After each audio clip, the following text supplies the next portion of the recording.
स्वराज्याची राजधानी किल्ले रायगडवर गेल्या अनेक वर्षापासून म्हणजे पिढ्यानुपिढ्या राहत असलेल्या धनगर समाजाची जी लाईटची समस्या होती ती भाजपचे आमदार गोपीचंद पडळकरांनी आज दूर केलेली आहे।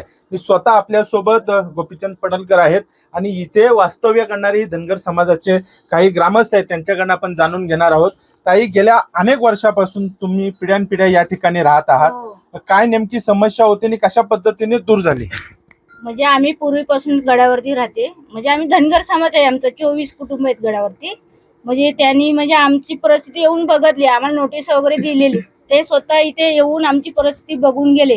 मग त्याच्यानंतर त्यांनी आम्हाला सोलरच्या लाईटा वगैरे दिल्या। तर आमची मुलं मी कशी अशी तेलाच्या दिव्यावरती अभ्यास वगैरे करायची, तर ना लय खूप अडचण व्हायची अभ्यास वगैरे करताना। आणि साप, विंचू, इंगल्या, हे लाल मुंग्या वगैरे भरपूर निघायच्या अशा काही। पण ह्या आल्याबद्दल खूप आम्हाला खूपच म्हणजे खूप आनंद वाटला लाईट दिल्याबद्दल। तू एवढे दिवस अभ्यास करायचास आणि आता लाईट आले, कसा आता अभ्यास करताना फरक वाटेल? म्हणजे पहिला लय म्हणजे अडचण यायची, म्हणजे दिव्यावरती करायचो ना, पहिला पण अभ्यास कमी व्हायचा, आता जास्त होतो। आपल्यासोबत आमदार गोपीचंद पडळकर आहे। सर, खरं तर यांच्या आयुष्यातला अंधार आज दूर झाला, कारण वर्षानुवर्षे पिढ्या हे कुटुंब इथं राहते आणि अशा परिस्थितीत आपण आज लाईट या घरात आणलीत, कसं बघता या सर्व?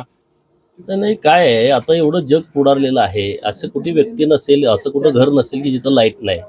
परंतु आपल्या राजधानीमध्येच ही परिस्थिती होती आणि जेव्हा मी गेल्या वर्षी आलो तेव्हा ही बाब लक्षात आली आणि मग आम्ही ठरवलं की काही ना काही मार्ग काढून इथला अंधार दूर करायचा। आम्हाला आज खूप आनंद आहे या मुलांच्या चेहऱ्यावरचं हास्य बघून, इथल्या आमच्या भगिनींच्या चेहऱ्यावरचं हास्य बघून आम्हाला खूप आनंद या बाबीचा झाला आहे। मी धन्यवाद देईन फ्लिपकार्ट कंपनीला, त्यांचे अध्यक्ष आहेत माननीय कुलकर्णी साहेबांना, त्यांनी आम्हाला तात्काळ मदत करण्याचा निर्णय केला आणि 25 घरावरती सोलर पॅनल चांगल्या पद्धतीने बसवले। आता बघितलं तुम्ही 5-5 दिवे एका झोपडीमध्ये लावलेले आहेत, मिक्सर पण आता या सगळ्या ह्याच्यावरती चालतोय, अशी आता परिस्थिती आहे। यांचे मोबाईल पण चार्ज होत नव्हते, म्हणजे मोबाईल चार्ज करायचं म्हटलं तर यांना खाली जायला पाहिजे अशी परिस्थिती।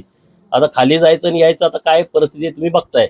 विद्यार्थी सगळे त्यांच्या अभ्यासाचं वांद व्हायचं आणि इथं सगळे बाहेरचे पर्यटक लोक येतात, इथं झुणका भाकरी हे करून लोक सगळ्या पर्यटकांना घालतात, देशातले विदेशातले लोक इथं येत आहेत। कधी कधी अंधार लोकांना होतो तेव्हा लोक मुक्कामाला पण इथे येतात आणि मग विंचू, साप, इंगळ्या हे जी परिस्थिती इथली गडावरची आहे, आता त्यातून या सगळ्या लोकांची सुटका होईल अशी आता परिस्थिती या सोलारमुळे झालेली आहे। आज खरं तर लाईट या घरात आला, अंधार होता तो दूर गेला, मात्र इथल्या घराची जर आपण परिस्थिती बघितली तर तुमच्या लक्षात येईल, बोलायची काही गरज नाही। यासाठी तुम्ही काय प्रयत्न करणार आहात? आता आमचं काम हेच आहे की इथल्या सगळ्या लोकांना रायगड प्राधिकरण जे सुरू आहे किंवा पुरातत्व खात्याचे काही नियम आहेत त्या नियमाला धक्का न लागता आमच्या ह्या सगळ्या 25 लोकांना त्यांना कशा पद्धतीनं चांगली घरं देता येतील असा आता आमचा प्रयत्न आहे।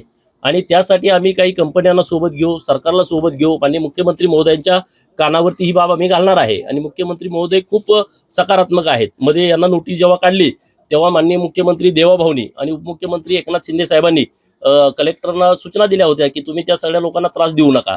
तर आता आम्ही या लोकांना घरं कशी चांगल्या पद्धतीची मिळतील, यांचं राहणीमानामध्ये कशी सुधारणा होईल याचा प्रयत्न आम्ही करणार आहे। आणि मला वाटतं की नक्की आम्हाला चांगली लोक यामध्ये सपोर्ट करतील आणि या सगळ्या लोकांना आम्ही चांगली घरं देऊ असा आमचा प्रयत्न राहील। निश्चितच आपण पाहिलं तर पुढच्या काळात जी समाजाची लोक या ठिकाणी राहतात त्यांना निश्चितच चांगल्या प्रकारची घरं देण्याचा प्रयत्न जो आहे तो या ठिकाणी केला जाईल।